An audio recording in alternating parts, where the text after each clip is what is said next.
Hafa. Welcome back, everyone. We are now going to move to our last agenda item for today. This is Bill number 126-37.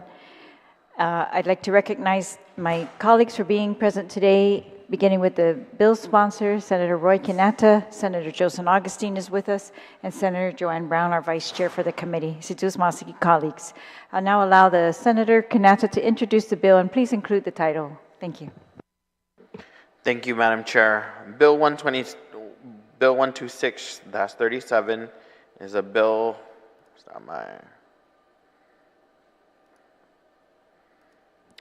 An act to amend Section 61309 and Article 3, Chapter 61, Title 21, Guam Code Annotated, relative to adding temporary workforce housing as a permitted use for M1 light industrial zones.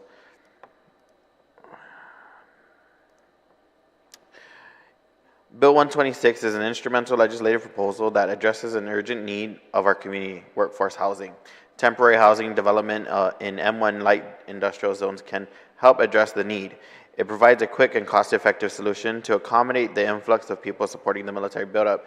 This not only meets the demands of the military buildup, but also brings economic benefits to Guam.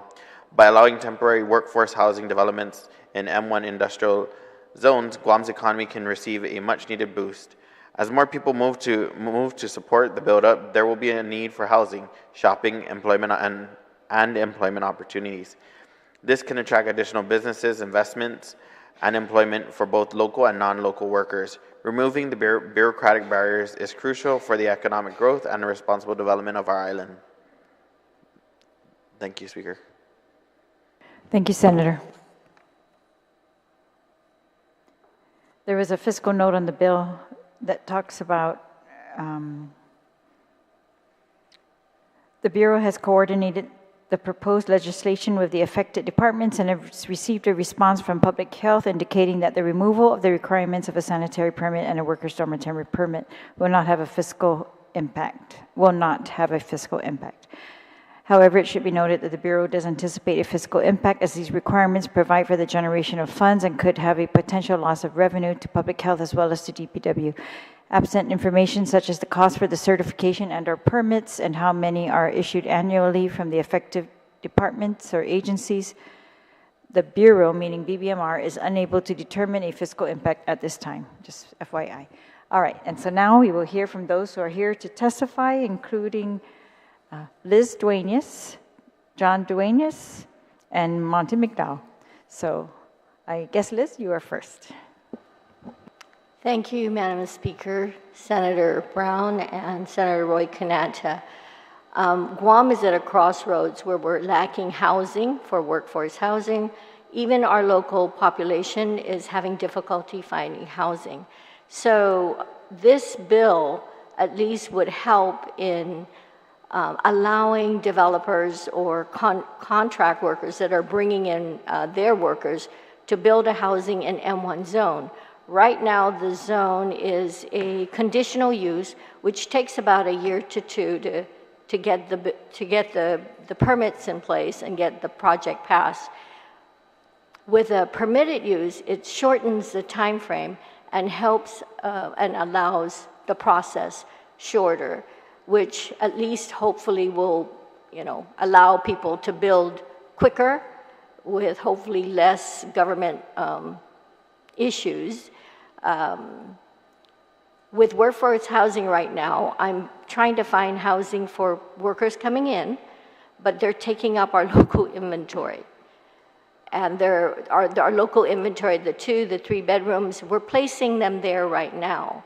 If we had more housing available in these M1 zones, it would alleviate the pressure on our local market. So I'm in support of the bill, and I hope the legislative body will approve it so it could move forward to help us. It is a solution.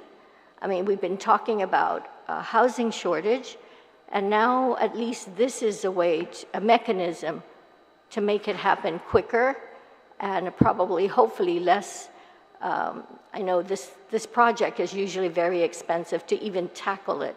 So this at least is the solution. Thank you. Thank you. If Fabrian Respicio could also join us, if you're going to testify. Okay, all right, Mr. John Dwayne, yes. Madam Speaker, a lot of research went into formulating this bill. We actually had conferences with Greg Massey of the Department of Labor, Dan Swavely, a notable planning consultant here on the island. So the question was, how can we facilitate the construction or the development of workforce housing? What is it that stands in the way of developing the workforce housing? And one of the areas that was identified was the very lengthy process that is required to obtain a conditional use in an M1 zone. It was unanimous, both from Dan Swavely and from Greg, that this really will help the development of workforce housing. There are M1 properties, and Senator Quinata had asked us, are there enough M1 properties out there to be able to support workforce housing? And we actually gave him data that showed that there are a great deal of M1 zone, not housing, I'm sorry, M1 zones around the Camp Blas area, from Punta dos Montes up to Camp Blas. That is really an area where workforce housing is suitable. There is workforce housing out there now. Sewer is close by. It takes connection to the sewer. Water is available, so if we wanted to, or if contractors wanted to build workforce housing, this area would be the perfect place for that. So we're here in support of this legislation to make it a permitted use in an M1 zone. Thank you very much, Mr. Duenas. Mr. McDowell. Thank you very much, Madam Speaker, and Senator Brown, and Senator San Augustine, and Senator Quinata, the sponsor of the bill. I'm the real culprit that caused this to happen. We have a lot of issues. I'm chairman of the Guam Association Realtors Legislative Committee, and some of the topics that we came up with are pretty much community related. What is good for Guam, what is good for the people of Guam, what's good for business of Guam. And I think we need to get involved in H2 workforce housing, and where can we put it to have be beneficial to the contractors and least detrimental to any societal collateral damage that might cause. I was all for putting it down in the hotel area, hotels without tourism, where they bring in the laundry, the medical, the feeding capacity, recreational facilities, and try to liven it up. And then the discussions got pretty lively about why those facilities bordering residential areas and the social ramifications that could happen. But then when you look at what right now the law is written that allows workforce housing in only M1, and why is that case? Because the industrial use of those areas are somewhat inconsequential as you build housing to any collateral damage it might do to the community. And hopefully it would never do it anyway. And I really like the fact that if you build in the M1 zone, continue to do it, and you have the medical and the laundry and the recreational, the food service facilities and things, it seems to really take care of the humanistic factor of the workforce. But when you put them in the workforce, visiting workforce H2B condominiums or houses or whatever, there is no inspections. There is no need or requirement to provide any of those services on site. And so, you know, these people come here, they don't know the area, they might be left to fend for themselves, or absolutely would in some cases. But when you put them together and you provide all these ancillary facilities for them, I think it enhances their quality of life and ours, because we're taking care of their needs. But the problem is, from the contractor standpoint, I'm winning contracts today. I got to start in 60 days. I need to bring in 500 H2 workers. Where am I going to put them? Okay, I got M1 property up in our area. I can get it. I can lease it. I can build a facility overnight. But it takes about a year to get a conditional permit in the M1, the way the system is now. If we go to a permitted process, we can get that done in a week and get this and take care of this economic engine that we're riding for the next 10 years or so. So we really thank Senator Quinata for listening to our representatives, even though we didn't necessarily go. People who were in this committee and met with us, they met with them, and the next thing we know, we had a bill, and we just hope that it goes forward. Guam Association of Realtors is 100% behind this, and thank you for allowing us the opportunity. Thank you very much, Mr. McDowell. I guess I'll allow the sponsor to begin the questioning of this panel. No questions. All right. Senator San-Augustine? Thank you, Madam Speaker. You know, with the backing of the Guam Association of Realtors, I'm not going to debate that. They know what they're doing. They know what it takes to house folks. And put in the M1, let's do it. And let's move forward with it and not delay it any longer. Thank you, Madam Speaker.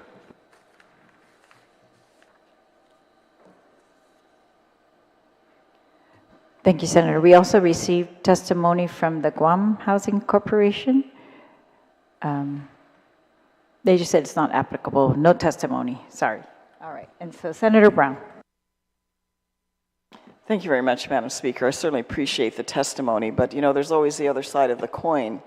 I'm not a senator that, if at all, has an interest in voting on zoning, rezoning through the Guam legislature. You know, if the process is messed up, I'd prefer to see the process fixed, but I also understand this issue has sat for quite some time. I mean, this bill might not get my vote, but it probably will get the vote of others. I mean, we understand the need for temporary worker housing simply because of the accelerated construction that's occurring.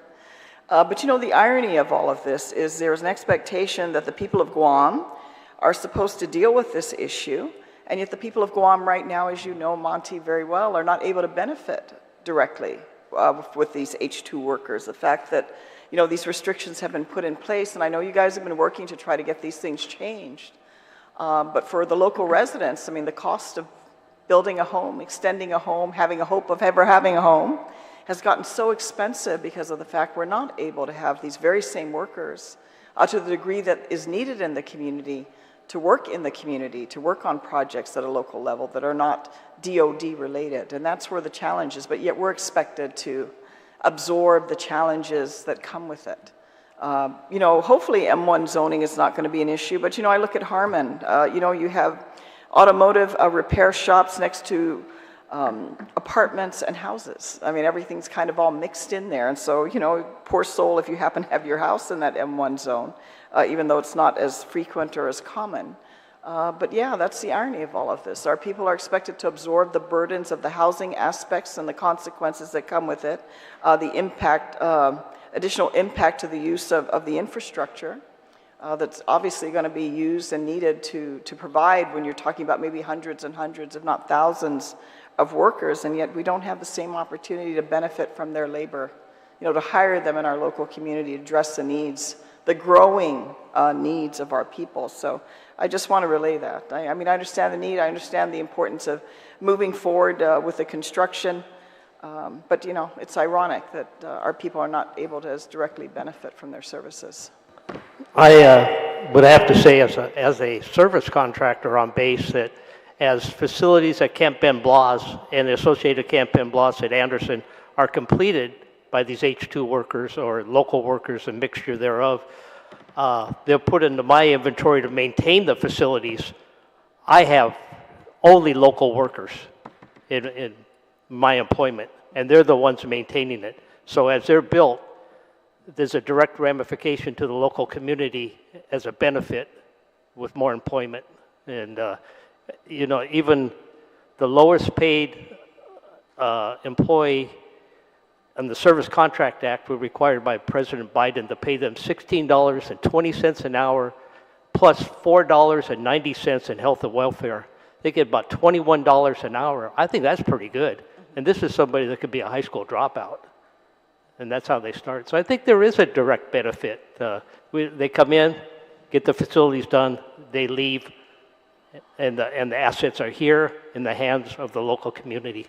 Yeah, I'm talking about the actual construction aspect, because there's not as many local contractors that are able to or choosing to take advantage of going through the process now because of all the restrictions that have been put in place for H2 workers for how many years now? It's been a long, long haul, and it's getting to the point, I mean, it's getting so expensive that most people, it's out of the reach of most people. We do have local contractors that are bringing workers. People we know the attorney that are bringing these workers in, and they're actually for local I hope it expands because it has not been for quite, I mean, let's acknowledge it. For how many years has it been we've not been able to, and unless you can identify your project is DOD connected, you know, in the past we've not been for quite, gosh, I don't know, has it been 10 years or more? Does it seems like forever? Well, these local contractors are also complaining. They need housing. So this is a solution for them as well, not just the projects on base. I understand, but I'm also you know, the other perspective again. I'm not all my colleagues, it's all let's go do it, you know, because I also know, and in my past own history of work, there are ramifications to it, and I hope they're not adverse. I hope they're taken into consideration, because when you don't have the review of it, and yeah, government is cumbersome, it's a hassle, but at the same time, it's trying to ensure that we can live, you know, we can cohabitate in a way that doesn't decrease the quality of life of anyone else, because these are large facilities. They're going to have, in some cases, probably hundreds of workers. And how can we do that and facilitate for their safety and well-being, as well as not impact adversely the surrounding community? Hopefully, the proposal of the M1 will provide that, but let's not kid ourselves. This is not the perfect solution either. There's not going to be a perfect solution bringing in short-term, you know, having to accommodate, you know, hundreds or maybe thousands of workers. So I think we just need to acknowledge that. That's the reality. And I'm also saying we're asked to do this outside the base. The base itself and the military is benefiting from all of this. And I'm not anti-military. I come from a military family, Monty, just like you. But we're expected to absorb it. You don't see the military saying, oh, build this on my, you know, we're not building it on their base. We're not building it within their fence line. But we're asked to absorb it, and yet, like I'm saying, hopefully in time, maybe we will continue to have the benefits, to have the H2 workers to come in, to address a lot of the local construction that's needed out there, or even just extensions that people want to add to their homes. Because it's getting to the point also, you're in the realty business. The average family out there can't even afford now, in most cases, to buy a home. Even a small, simple home in Kaiser that used to be something within reach, in order to be able to live in, because the costs have just become so astronomical. Unless you make 6, 7, 8, 9, 10 figures a year, you're kind of isolated from that. So I understand the need for the bill. Don't argue with me. You know, we're the ones on the floor arguing about, you know, the poor businesses out there, while other colleagues here spend money like it's falling from the sky. But at the same time, I just think we need to acknowledge, you know, there's always the other side of the coin. I think we need to put it on the table, because we have to look at that as we make decisions, in all fairness to the community that we represent. So thank you for your testimony. Thank you very much, Madam Speaker, for the opportunity to comment. Thank you very much, Senator Brown. I also have some questions. So, all right. So the good parts of the bill is that it did take some of the current requirements that the Guam Land Use Commission is supposed to review and put them as mandatory into the bill. Without the Guam Land Use Commission, I'm not sure how those will be enforced. I guess it's going to have to be built into the permitting process, and I'd like to see that. And for those who are listening, so right now the current process is that they can build workforce housing in M1 zones with approval of the Guam Land Use Commission as a conditional use. So they have to go through the process. They have to give notice to the neighbors, the adjacent neighbors. They have to have a hearing, and then important for me is that the agency review committee at the Guam Land Use reviews this application, right? And so that's like BSP, the coastal zone, the EPA, all of those. So they review those applications, and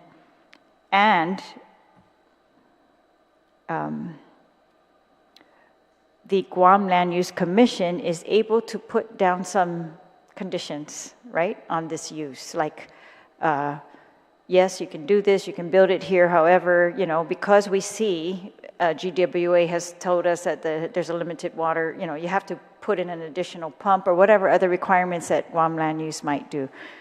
So I'm a little concerned with removing the Guam Land Use Commission because those requirements, it's hard to get them enforced, even with the Land Use Commission, and without them, I'm afraid that it would be very difficult to get those enforced, and that there will be an impact on adjacent properties, right?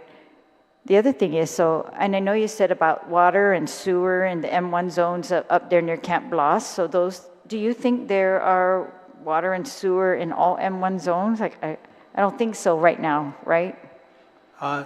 No, not necessarily, but one of the requirements, and you're right that some of the requirements that were part of the conditional use should be baked into the permitted use, and also be part of a very strong and robust permitting process. Over between Punta dos Amantes and Camp Blas, which is almost, I would say, the ideal place to put workforce housing because of the proximity to where the construction work is. It has the Northern District interceptor, which is, could take as much sewage as you can put in it. That's what the Marines are hooking up to. We have a new Northern District upgraded sewage treatment plant. Water is, there's a lot of water in the area in terms of potable water. Right. And for fire flow. So this is the ideal place. Now, if a developer or a contractor wants to put it in an M1 zone that is remote and not close to infrastructure, I say that they can't, because they would have to have sewer, they would have to have water. The permitting process will turn it down.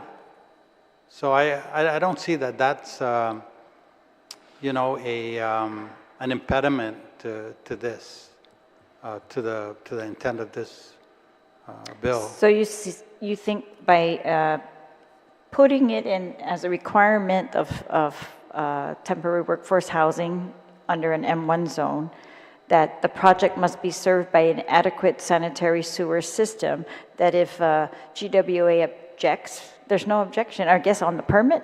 Is that, you're saying that's enough to stop it? Absolutely, you can't get a building permit. All right, well, I hope that that's correct. Well, it is correct in my experience. All right. In fact, the other thing, so, yeah, like when you describe M1, the property near Camp Blas, those are ideal for workforce housing, but not all M1s, I think, are located on water and sewer, so we're hoping they're going to be stopped by the permitting process. I think also what I liked about the Guam Land Use reviewing these projects is that they're able to look at these M1s that might be zoned kind of on a spot basis, right? So we had one M1 adjacent to R1s, for example. I think we do have those cases. And so that was an additional protection for the Guam Land Use Commission to ensure that because we have residences on this side, you have to make your project do like this. And I'm just afraid that the permitting process doesn't really require that. It's not going to take care of the residents. It's only going to take care of, like, this list, sewer. But if you look at the proposed bill, under 10, the term temporary workforce housing shall be consistent with 26A101. Mm-hmm. Did you ever review that? That is very stringent about the requirements for workforce housing. The public health requirements. Mm-hmm. Yes. So in order to build workforce housing that will work for you, you really have to be very close to water and sewer that is adequate. And it is almost incumbent upon the developer to see that, or to build workforce housing as close as possible to the area where the workforce will be deployed, which is in the Camp Blas area. Really, a lot of this is related to the military buildup. Although the questions that Senator Brown asked about, does it benefit our local economy or our local community? The H2 applications for housing that is related to the military buildup has been expanded.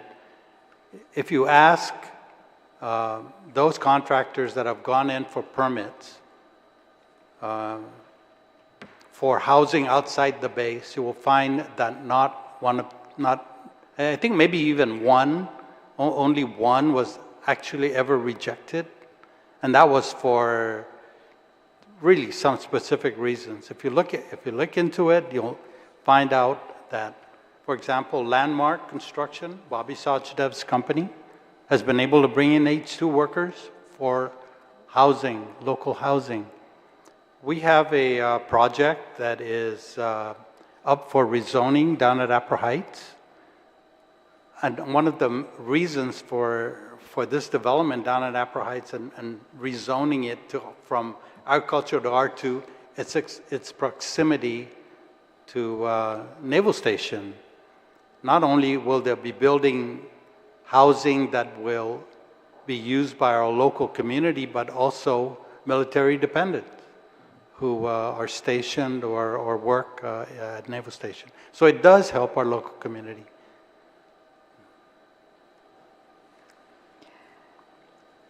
You don't think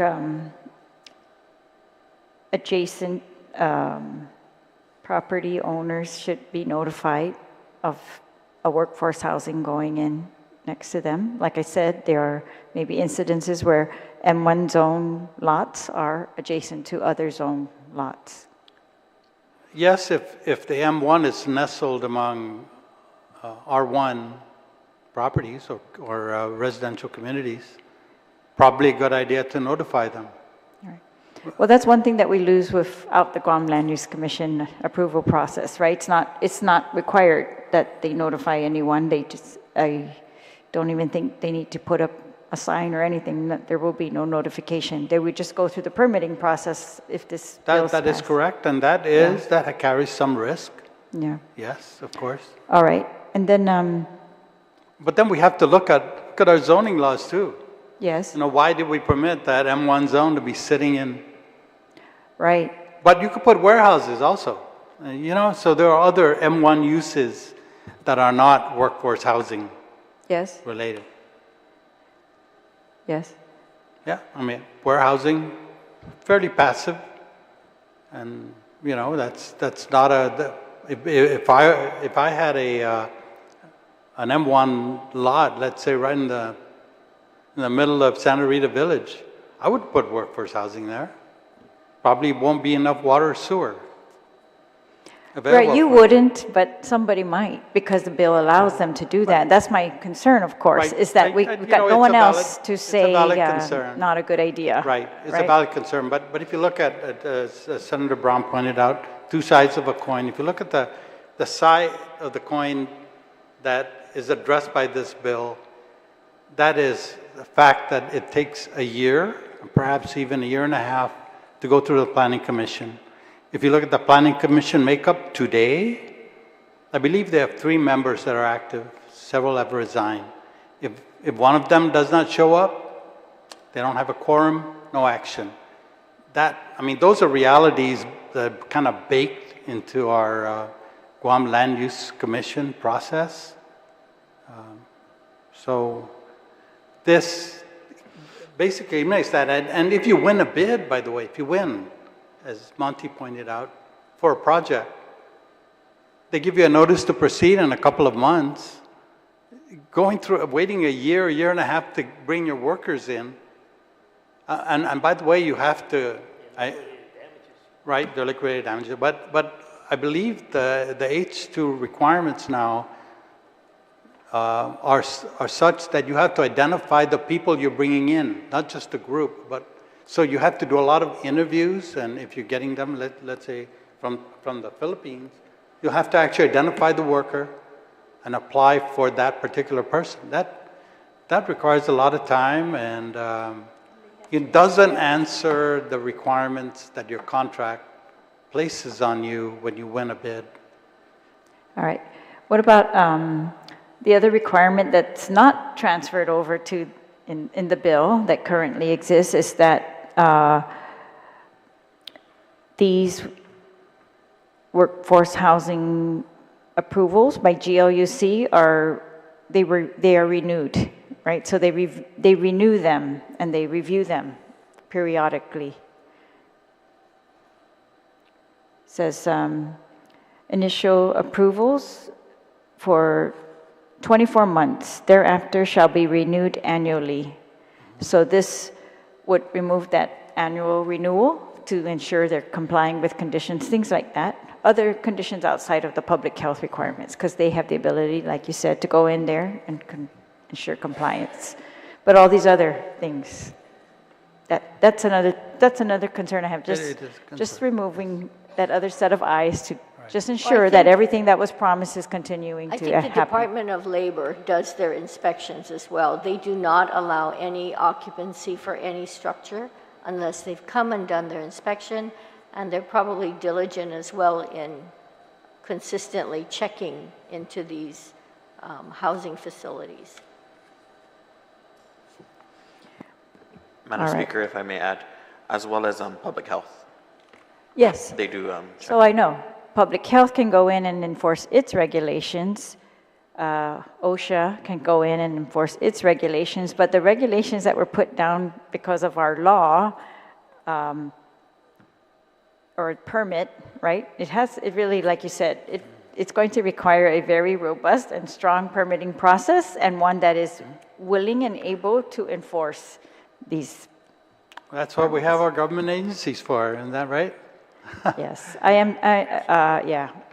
So this bill, the original law was passed in 2011, and when I was looking at the intent, it was in anticipation of the military buildup, and they wanted to ensure, it was actually at the request of the Guam Land Use Commission at that time. So they requested by resolution that the legislature enact this law, and I wish they were here too. There is no representative from the Guam Land Use Commission here, but they did make some findings. Well, at that time, the law restricted it from other zones, right? Which was going on at the time, so that was good. And that this law will not allow it in any other zone, so that's still good.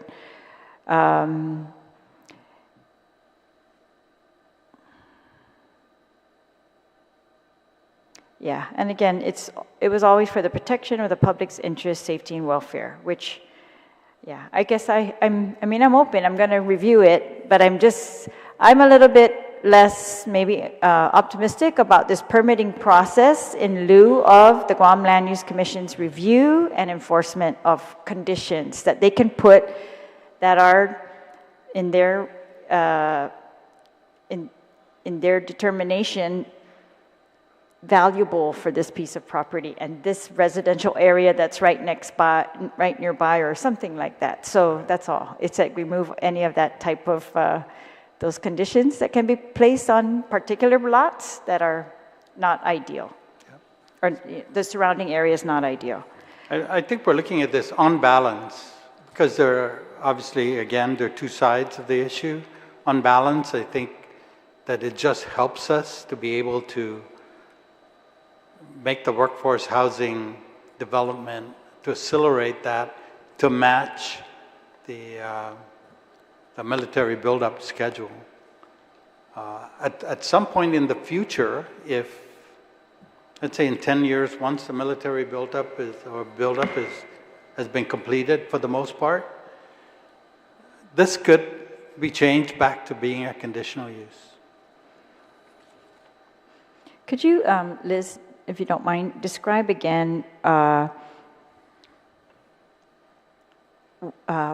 you're saying right now, with the lack of workforce housing, that these H2 workers are being placed in residential areas. Can you just describe that? They are. So one example is we have 8 of them coming in, and we're placing them in apartment buildings. So a lot of the workers right now, I placed 8 of them in a 3-bedroom, or I can't remember how many, but we're placing them in houses and we're placing them in apartments. And this is displacing our local inventory. So instead of our locals getting the place, we're putting, because where else are we going to house them? They've got work to do and we need to place them somewhere. So we're working on that. I have another group coming in that I'm working on right now. I'm giving them a list of inventory of what is available, where, because if they didn't have these places to house their workers, Department of Labor puts a kibosh on it. They're not able to take them in. So what happens is they can approve so many at a time coming in, and then Department of Labor goes and inspect these properties. And if they don't get Department of Labor's approval, then these workers can't come in. So the contractors are pretty concerned that we got to move quickly, have Department of Labor inspect them, and get them ready. So once the workers come, they can start their project. Now, many of these contractors already have contracts in place, and if they aren't able to fulfill their contracts with the time frame, of course, they're in jeopardy of being penalized. All right. What would you describe to be the main difference between workforce housing living and living in an apartment building? Well, right now, there's no other choice. The workforce housing, what I see, is a complex where you have all the workers, they've got a kitchen, they've got, I think there's one in Jigo that we went by that has an entertainment room, a center for the workers, they have a basketball court, they have different things within their facility. That's what I envision for workforce housing. Something to contain them, keep them entertained. And then with the local residents, there's other residents in the neighborhood, then they'd have to leave, of course, where they're at, apartments, to seek entertainment or recreation. They cannot have it within the complex they're living in. All right, thank you. Okay, again, so I'm just concerned. I understand you want to, cut the time, allow the housing as fast to meet the market, to meet the demand. And it's in an M1, so there are some precautions and safety, and there are additional safety built into the bill and the list of requirements. I'm a little cautious because I'm not convinced that our permitting enforcement is going to be that robust, and I'm not convinced that not notifying the neighbors is going to be good for our community, and that's what the GLUC was doing. They were getting MPC buy-in, right, Municipal Planning Council buy-in on these projects as well, and just because we do have some unique M1 properties, the ones that are not ideal, they do not have the water, the sewer, they are close to residential areas, those. So that's it. I'm just stating my concerns, but I'm going to think about it. Otherwise, Senator Brown. Yeah. I wanted to ask, obviously, if you're looking at accelerated construction, what type of construction are you looking at? And then when there's no longer the need for these facilities, what will happen to them? I remember the Unix facility out there in the location you're talking about that was built, almost 30 years ago. But what will happen to these facilities? I don't know that you're all going to have a standard construction, but when they're no longer in use, are they just going to be abandoned? Are they going to be deconstructed? That is a dilemma for the people building. So my question, we carry on this conversation with contractors. My question was, is it possible to build a warehouse and put workforce housing in it? Fit it. Retrofit it? And then be able to, as you just said, deconstruct it and bring then it use back it to back a warehouse. as a warehouse, yeah. I think, I would say in a perfect world, and we're not in it, but in a perfect world, you could do that. And I'm sure that contractors out there who own the property, who want to use it after, would want to develop it as such. Those that are leasing, perhaps, there could be something in the lease that says they just have to take it down. Or we could convert Dismantle it. them into schools, or right now, we've got a lot of homeless. Where are they staying? They're on the street. So there are other means to utilize these buildings as time progresses. Our needs keep changing every year. We didn't know we'd have that many homeless, but look at them now. There's so many of them out there, and where are they? Where are they going to stay? Well, again, it's just a question of who's going to maintain them. I mean, any facility, it needs to be maintained over time, and you know, when it's no longer in use, what are the other alternatives? Or, you know, is it going to be taken down and returned back? I mean, I like your warehouse idea, because then, you know, it can continue to be in use in a good way. It's just, these are just considerations when there's no longer a need for that large amount of worker housing facilities. Well, I hope we have a big housing boom that can take advantage of it so that its existence is prolonged. We really should have a housing boom. We're down to 300 available single-family dwellings in our inventory. Less than that. Really, our government, Bureau of Planning, for example, should be looking at what can be done to actually help build housing for our community. And one of them, recommended by the National Association of Realtors, is upzoning. In other words, looking at properties and going from agriculture to R2 or agriculture to R1, looking at different areas. But I'll tell you, my own personal experience, Bureau of Planning, they're living in the Stone Age. They just are not looking at this upzoning as a way to one of the solutions to our housing shortage. As I said, we have a rezoning project down. It's still in the rezoning process. The Bureau of Planning testified against it because they thought it ought to stay single family. You can't really build a lot of housing in single family zone properties. You need multi-family zone properties to have housing built in the quantities you need. I appreciate the response to my question. Thank you. Thank you, Senator. Any other questions, Senator Sinagosine? Otherwise, the sponsor may close on the bill. Okay. Thank you, Madam Speaker. I believe Senator Sinagosine would like to be a co-sponsor, so if we can make that an amendment, I think, in your committee. Or we can do it in a session floor. Either way.